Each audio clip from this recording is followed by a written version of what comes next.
Hi everyone, JUSTPADRIDE Snowboard channel here, and this is going to be a little bit of an interesting one. It's a deep dive into Lars's brain.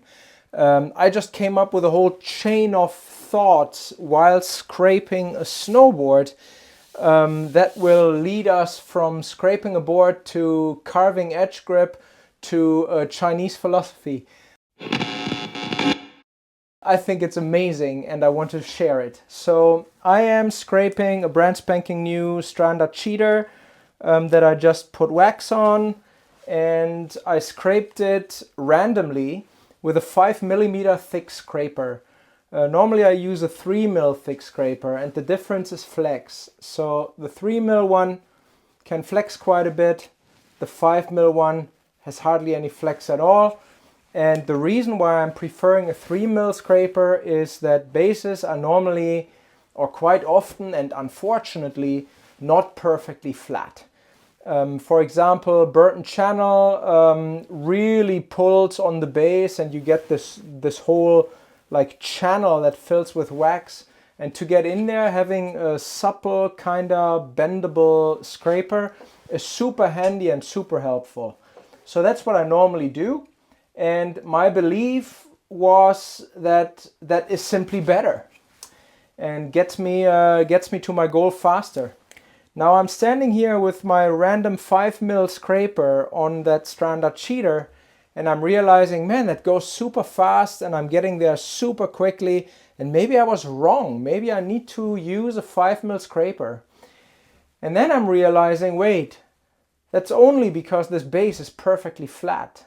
It's like there are no valleys in this base. I'm just having perfect grip with this rather stiff and not flexible scraper on this perfectly flat base. And then I'm thinking, wow, this is a great analogy to explain edge grip again. And one of my biggest things that I'm always talking about here in regards to carving board design, when I'm saying people often get it wrong when they're assuming a carving board, because carving is seemingly something aggressive, which it really isn't. A carving board needs to be stiff because it's such aggressive riding, and of course, you know, when you're sanding it and digging those deep trenches, you need to be on a stiff, powerful board. And I would argue, I wouldn't say the opposite is the case. You don't want a soft board for carving. But here's the thing. This scraper, the stiff scraper, finds grip on this base because this base is perfectly flat. As soon as this base has any kind of divots that I can't get the scraper bent into, I'm not going to remove that much wax anymore, and I actually get in trouble, and therefore I have less grip, right, on my base. The scraper takes off less wax.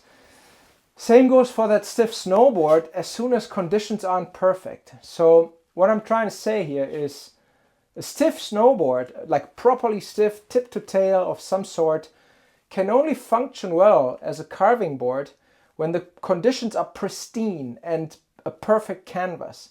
Like no little divots or rollers or whatever in your slope, and ideally perfectly groomed. Because as soon as the surface that the board is on, like the slope, has any kind of chunks or like uneven spots in it, that board will actually lose grip simply because the edge cannot bend into it and conform to the terrain. So really, you need certain areas that are actually soft and bendable in a board, and I think that is in particular the nose, because that is what shapes the trench for you to then ride in and to find your grip in. So if that nose doesn't actually want to bend and also deal with uneven terrain, then you're done, right? And this whole thing follows basically dampening.